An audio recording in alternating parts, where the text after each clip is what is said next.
You reach the checkout, wielding a cart full of eggs, meat, groceries, the necessities of life, and a few luxuries. In exchange, you hand over a few pieces of metal and colored paper.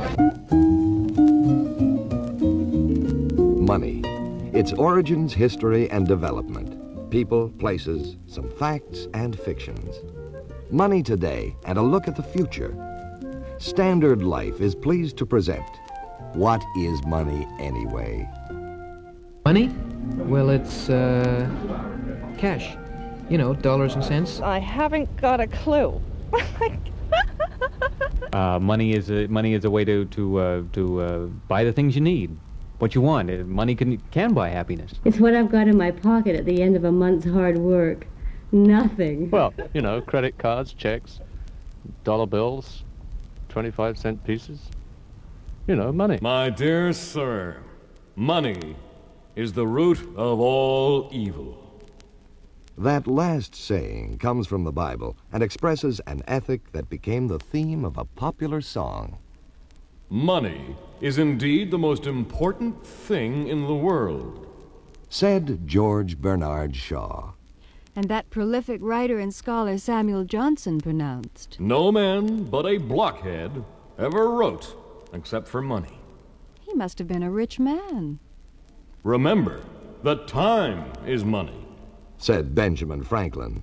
He must have had plenty of time on his hands. And Francis Bacon took a down-to-earth approach when he said, money is like muck, not good except it be spread around. But I particularly like this definition from Currency and Credit, 1928. Money is one of those concepts which, like a teaspoon or an umbrella, but unlike an earthquake or a buttercup, is definable primarily by the use or purpose which it serves.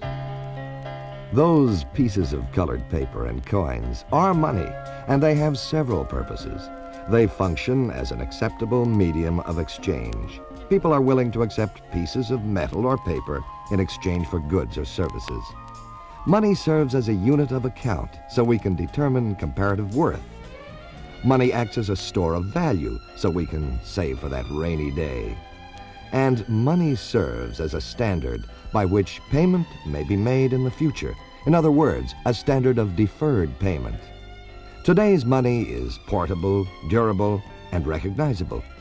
It is divisible and homogeneous. And most importantly, we have sophisticated controls to keep it stable. However, money wasn't always like that. Money is a social institution. Its development parallels the evolution of human society. Its origins go far beyond the earliest written history. Essentially, the first primitive money system was barter, one man simply exchanging one article for another for his direct consumption. Money was anything a man could eat, drink, wear, build with, and so on.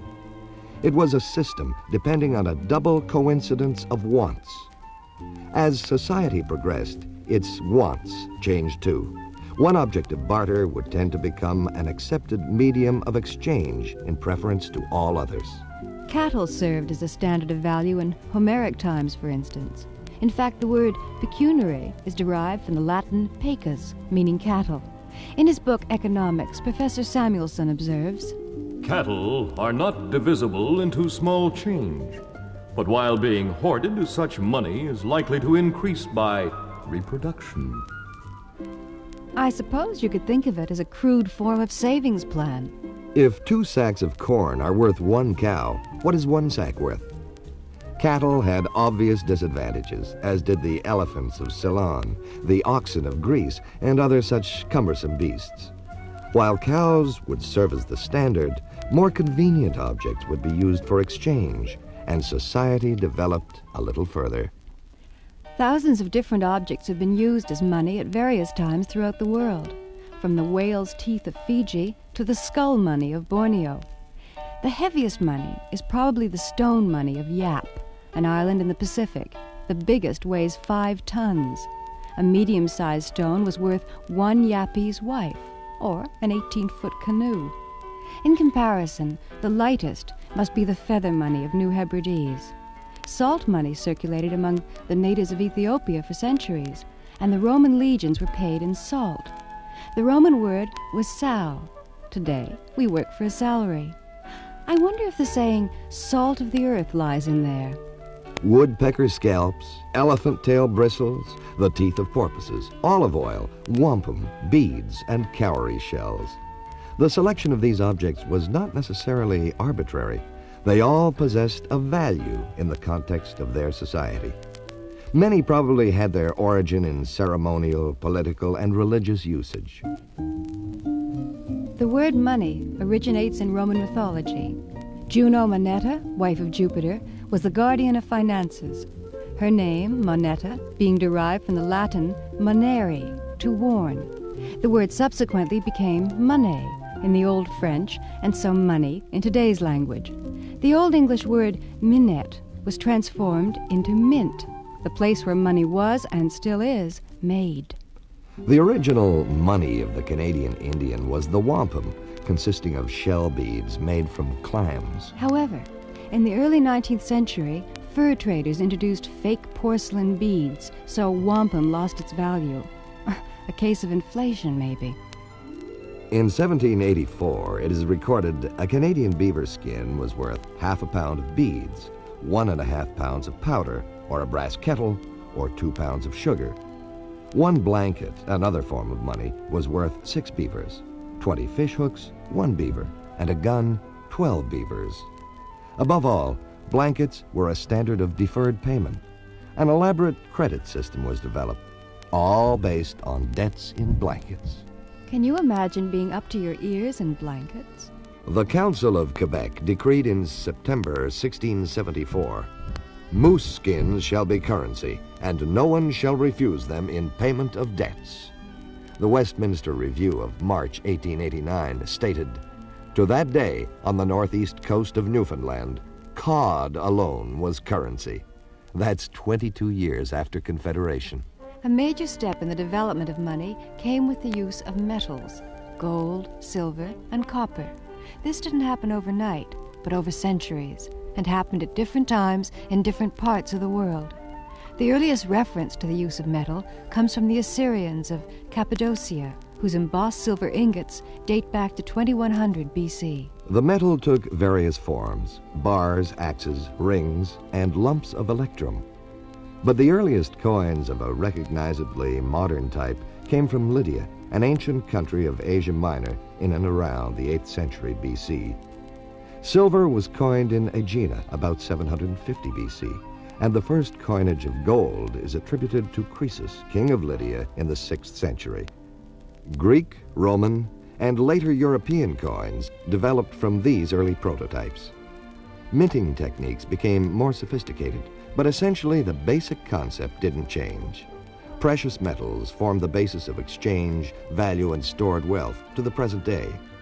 The greatest store of gold in the world today lies 85 feet below ground at the Federal Reserve Bank in New York. Its estimated value is $13 billion, give or take a few pennies. But there's something about gold. Its beauty, brilliance, even mysticism. According to Greek legend, Zeus, god of the gods, wooed Danae in a shower of gold. Their son Perseus is said to have carried a purse that would stretch or shrink to the exact size of whatever he carried in it. Rich or poor, Perseus always had a full purse. Or remember Midas, who turned everything to gold. Throughout history, man has pursued gold in countless ways. The alchemists believed in the transmutation of crude metals to gold, and the legends and myths of the philosopher's stone straddle centuries. None met with success. In this atomic age, the transmutation of base metals into isotopes of gold is regarded as scientifically possible. For today's aspiring alchemists, the chemical symbol for gold is Au. Its atomic number is 79, and atomic weight is 197. The rest is up to you. Of course, the less exotic way to make gold was to dig it out of the ground. It was Robert Henderson and George Carmack who first spotted gold in the Klondike one August afternoon in 1896. Dawson City became the largest Canadian city north of Winnipeg. The Dawson City barber made a humble $40,000 on an afternoon's dig. And it's said that in Harry Ash's saloon there was so much gold dust mingling with the sawdust that one prospector panned for gold at the bar. He made enough to buy a few rounds, I imagine. The Guild of London Goldsmiths was incorporated in 1327 under the mark of the leopard's head. By the end of the 17th century, the Guild had come to dominate the financial world of the City of London. The goldsmiths issued notes accountable, each being equivalent to a specific amount of gold. Their receipts were used to pay debts and became an accepted medium of exchange. Subsequently, notes were issued which did not relate to a specific deposit by one owner, but which simply promised the bearer on demand a sum of gold. This is the foundation of modern commercial and international banking. As time passed, the issuing of notes was taken over by bankers and then by national governments. It is said, however, that paper money is an invention of the Chinese, dating back to the Tang Dynasty of the 7th century A.D. The 19th century gold standard was established on the basis that paper notes could be at any time exchanged for gold equivalent. Obviously, the amount of convertible paper issued was limited by the amount of gold on deposit, and a country's wealth was therefore determined by its gold reserves. Today, our Canadian paper dollars are inconvertible, which means, in theory, any amount of paper money can be issued. Obviously, it has to be controlled. In practice, the issuance of paper dollars is regulated by the government, and that regulation is determined by many factors, political and economic. Internationally, the monetary system works a little differently. As trading nations, we deal in a variety of different currencies. At one time, all currencies were valued at a fixed weight of gold. In 1944, the present system was established. The price of American dollars was fixed to gold, $35 to the ounce. Other currencies were valued in relation to the U.S. dollar. As countries buy and sell, currencies change hands. And if, say, Canada sells less to America than the Americans sell to Canada, this causes what is called a balance of payment deficit. Modern monetary theories are by nature extremely complex, but it is fascinating to see how old notions about the value of gold have affected our present thinking about the value of money.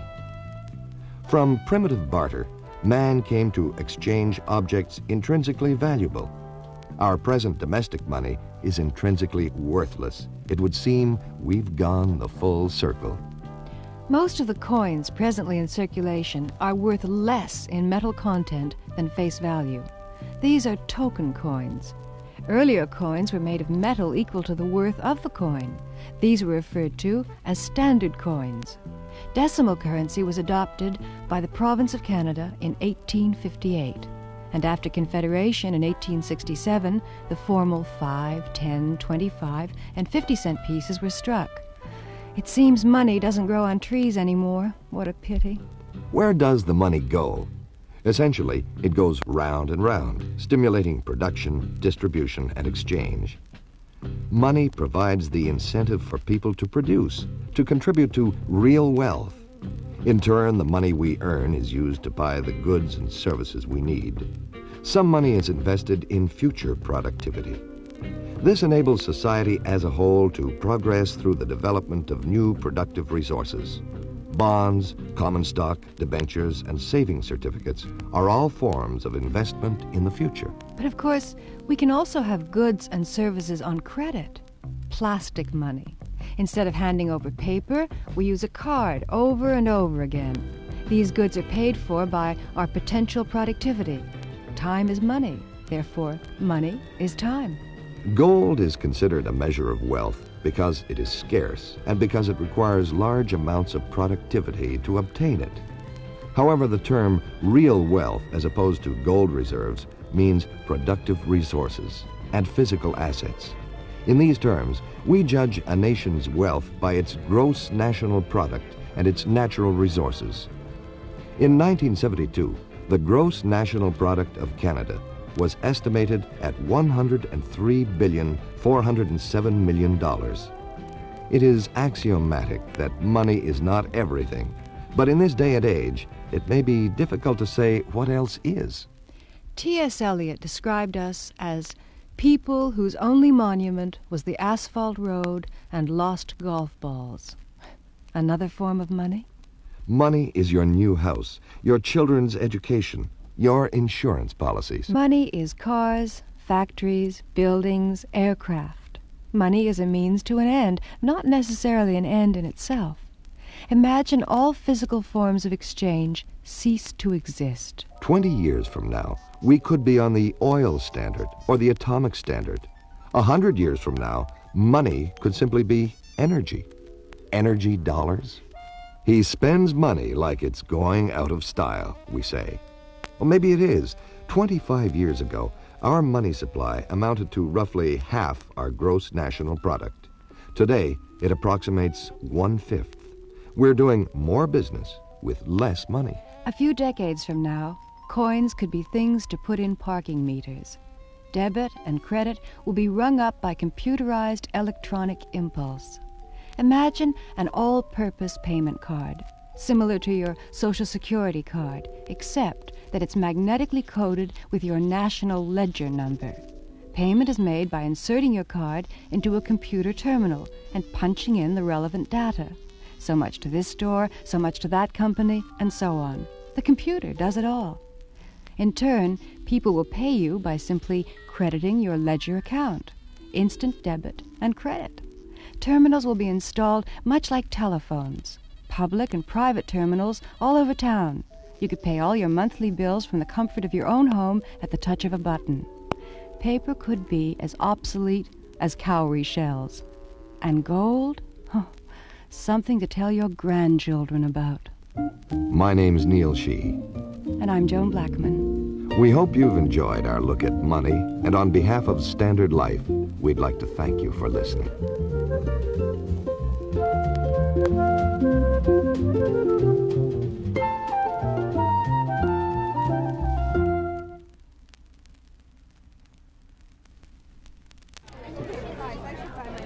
Vous arrivez à la caisse, poussant devant vous un chariot rempli de provisions, de choses dont vous avez besoin et de quelques petits extras. En échange, vous donnez quelques morceaux de métal et du papier de couleur. L'argent, ses origines, son histoire et son évolution. Des faits et des légendes, des pays et des hommes. L'argent de nos jours et un coup d'œil sur l'avenir. La compagnie d'assurance vie Standard Life est heureuse de vous présenter l'argent, c'est quoi en réalité? C'est ce que mon mari veut pas me donner à la fin de la semaine. C'est une vie agréable. C'est voyager. J'en ai aucune idée. C'est ce qui me permet d'acheter ce que j'aimerais toujours avoir, mais que je peux jamais me permettre de m'acheter. C'est des pièces de monnaie, c'est des billets de banque, c'est des chèques, c'est des cartes de crédit, c'est de l'argent, quoi. Mon cher monsieur, l'amour de l'argent est la racine de tous les maux. Cette dernière citation est contenue dans la Bible et exprime une morale qui est devenue plus tard le thème d'une chanson populaire. L'argent est vraiment la chose la plus importante au monde, a dit Georges Bernard Shaw. Et cet érudit et écrivain si prolifique, Samuel Johnson, a déclaré « Seul un sot a jamais écrit pour autre chose que l'argent. » Il devait être très riche. Souvenez-vous que le temps, c'est de l'argent, a dit Benjamin Franklin. Il devait avoir tout le temps qu'il lui fallait. Et Francis Bacon s'est montré très terre-à-terre lorsqu'il a dit « L'argent est comme le fumier. Il ne sert à rien s'il n'est répandu. » Mais cette définition de Currency and Credit de 1928 me plaît tout particulièrement. L'argent constitue un de ces concepts qui, tout comme une cuillère à thé ou un parapluie, mais au contraire d'un tremblement de terre ou d'une renoncule, peuvent se définir principalement par l'usage qui en est fait. Ces pièces et morceaux de papier de couleur sont donc de l'argent et nous rendent de multiples services. D'abord, ils constituent une méthode d'échange acceptable. Les gens reçoivent des morceaux de métal et de papier en échange de leurs services ou de leurs marchandises. L'argent est une unité de compte et sert à établir une valeur comparative. L'argent est également une réserve de valeur qui permet d'économiser en prévision des mauvais jours. Enfin, l'argent sert d'étalon au moyen duquel de futurs paiements pourront être effectués. En d'autres termes, un étalon de paiement différé. L'argent d'aujourd'hui est facile à manipuler, durable et reconnaissable. Il est divisible et homogène. Et surtout, nous avons des techniques très au point nous permettant d'assurer sa stabilité. Mais l'argent n'a pas toujours été ainsi. L'argent est une institution sociale. Son développement suit l'évolution de la société humaine. Ses origines remontent bien au-delà de l'invention de l'écriture. On peut dire que le premier système monétaire primitif fut le troc. Un homme échangeait un article pour un autre dont il avait besoin pour sa propre consommation. L'argent était tout ce qui se buvait, se mangeait, se portait, servait à construire, et ainsi de suite. C'était un système qui dépendait de la coïncidence des besoins de deux personnes. Au fur et à mesure que la société a évolué, ses besoins en ont fait autant. L'un des éléments du troc est peu à peu devenu un moyen d'échange accepté de préférence à tout autre. À l'époque d'Homère, par exemple, le bétail servait de norme de valeur. D'ailleurs, le mot pécuniaire vient du latin pecus, qui veut dire bétail. Dans son livre intitulé « L'économie », le professeur Samuelson observe « Le bétail ne peut se diviser en petites monnaies, mais si on le conserve, cet argent prendra vraisemblablement de la valeur, ne serait-ce que par la reproduction. » On pourrait appeler cela un moyen élémentaire de faire des économies. Si 2 sacs de maïs valent une vache, combien vaut un seul sac de maïs?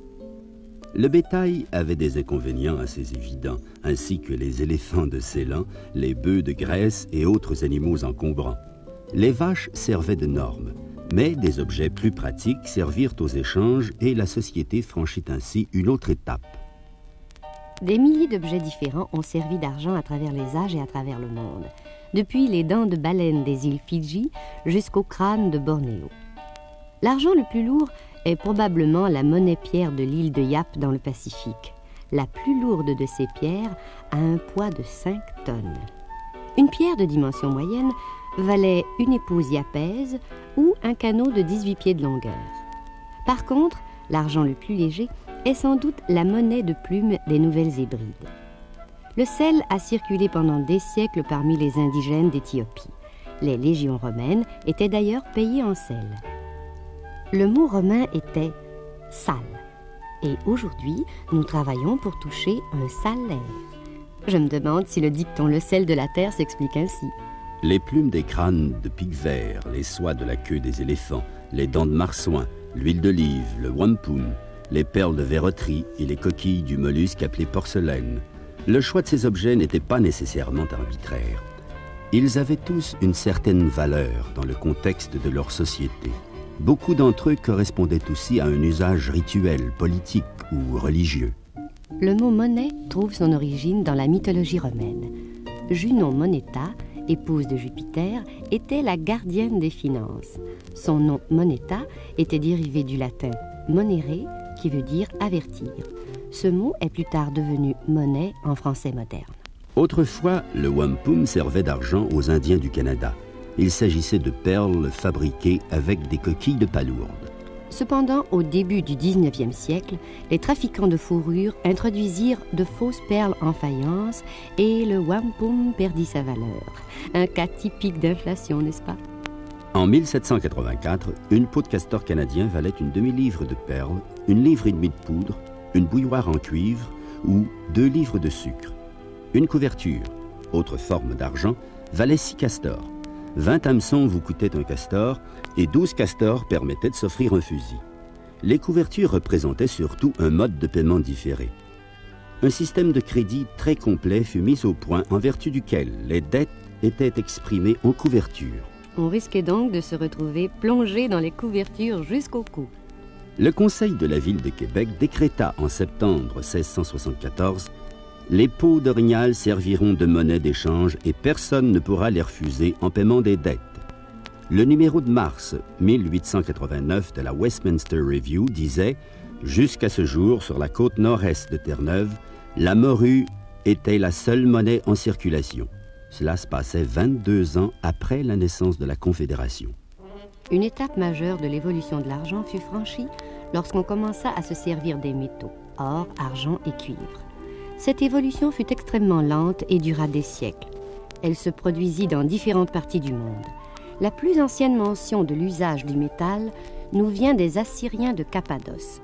dont les lingots d'argent gravés en relief, remontent à 2100 avant Jésus-Christ. On donnait alors au métal de multiples aspects.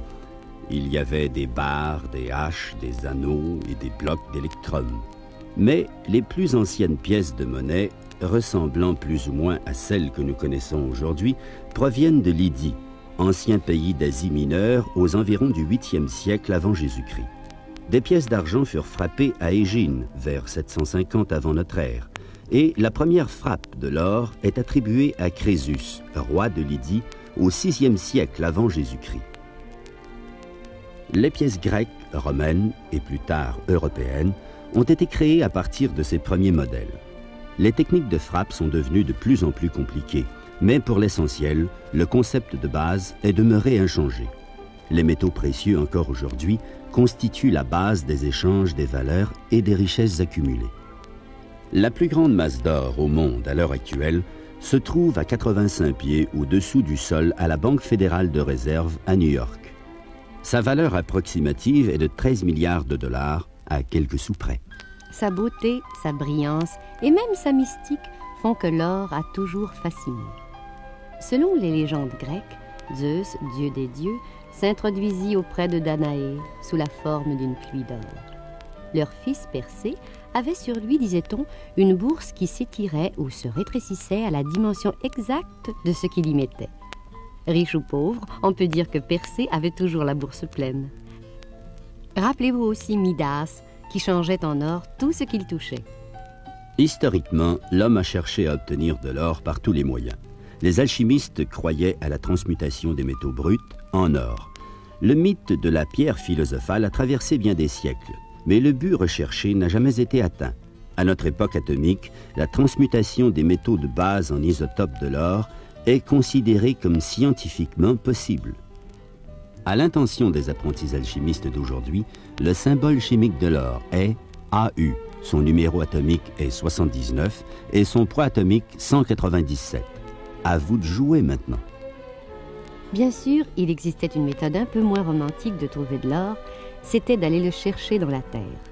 Robert Henderson et George Carmack furent les premiers à trouver de l'or au Klondike un après-midi du mois d'août 1896. Dawson City devint presque du jour au lendemain la plus grande ville canadienne au nord de Winnipeg. Le barbier de Dawson City accumula la modeste somme de 40 000 $ en un après-midi. On disait qu'au saloon de Harry Ash, la poussière d'or était mélangée à la sciure de bois en si grande quantité qu'un prospecteur se trouvait toujours au bar avec sa battée. Je suppose qu'il en trouva assez pour payer quelques tournées. La guilde des orfèvres de Londres, dont la marque était une tête de léopard, fut incorporée en 1327. À la fin du XVIIe siècle, cette guilde dominait les milieux financiers de la cité de Londres. Les orfèvres émettaient des billets à compte dont chacun équivalait à une certaine quantité d'or. Ces reçus servaient à payer les dettes et devinrent une monnaie d'échange acceptée. Ultérieurement, furent émis des billets sans rapport avec un dépôt spécifique effectué par un propriétaire. Ces billets promettaient simplement de remettre au porteur une certaine quantité d'or sur demande. Il s'agit là de l'origine des opérations bancaires commerciales et internationales. Au bout d'un certain temps, l'émission des billets fut reprise par les banquiers, puis par les gouvernements. On dit cependant que le papier-monnaie a été inventé par les Chinois sous la dynastie des Tang au 7e siècle de notre ère. Lorsque l'étalon or du 19e siècle fut institué, on décida que les billets de papier pourraient à tout moment être échangés contre leur équivalent en or. La quantité de papier convertible émise dépendait donc ainsi de la quantité d'or en dépôt, et la richesse d'un pays était déterminée par ses réserves d'or. Aujourd'hui, nos dollars canadiens en papier sont inconvertibles, ce qui veut dire théoriquement que n'importe quelle quantité de papier peut être émise. Il est évident qu'un tel système exige l'établissement de méthodes de contrôle. En pratique, l'émission de dollars en papier est contrôlée par le gouvernement. Ce contrôle est déterminé par de nombreux facteurs politiques et économiques. À l'échelle internationale, le système monétaire fonctionne d'une manière quelque peu différente. En tant que nation commerciale, nous nous servons d'un grand nombre de monnaies différentes. À une certaine époque, la valeur de chacune de ces monnaies était déterminée par un poids d'or bien précis.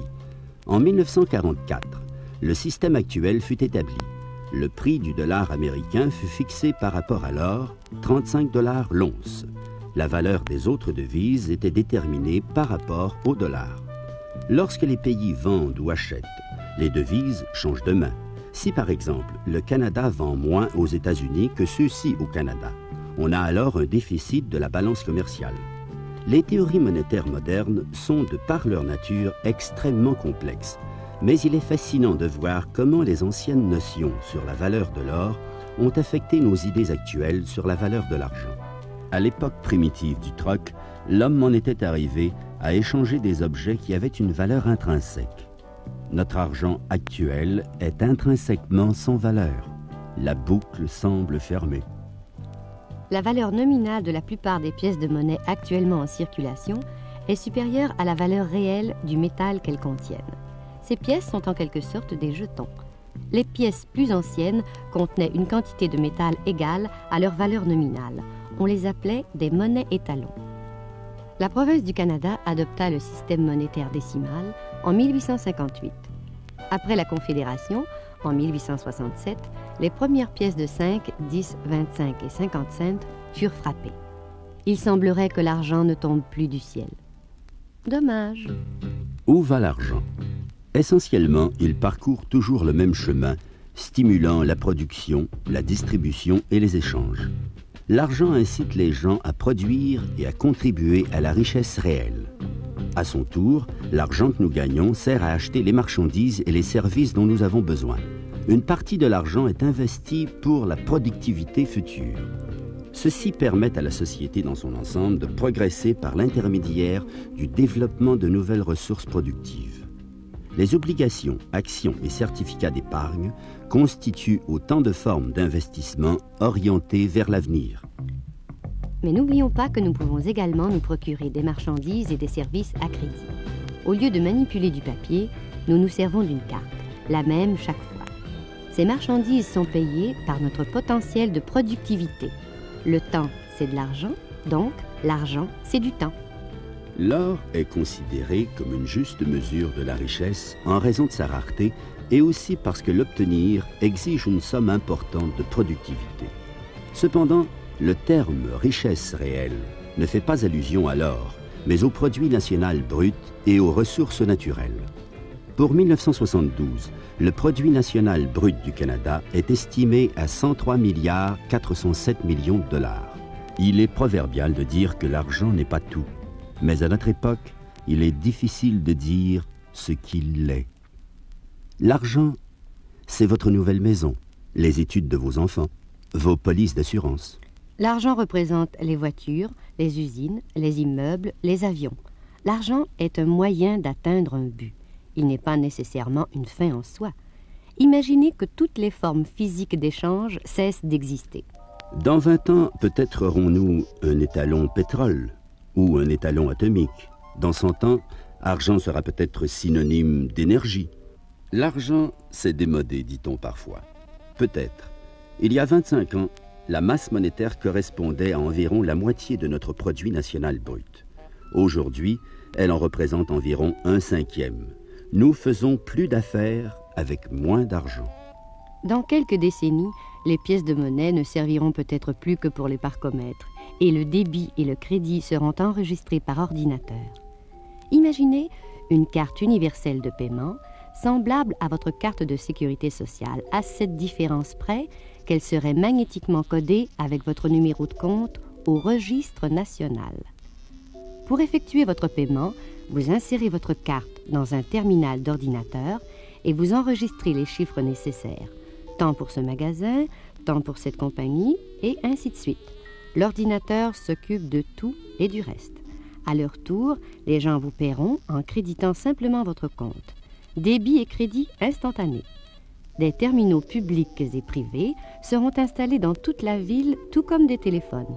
Vous pourrez payer toutes vos factures mensuelles sans sortir de chez vous, simplement en appuyant sur un bouton. Le papier-monnaie sera peut-être aussi dépassé que les coquilles de porcelaine. Quant à l'or, vous en parlerez à vos petits-enfants pendant les longues soirées d'hiver.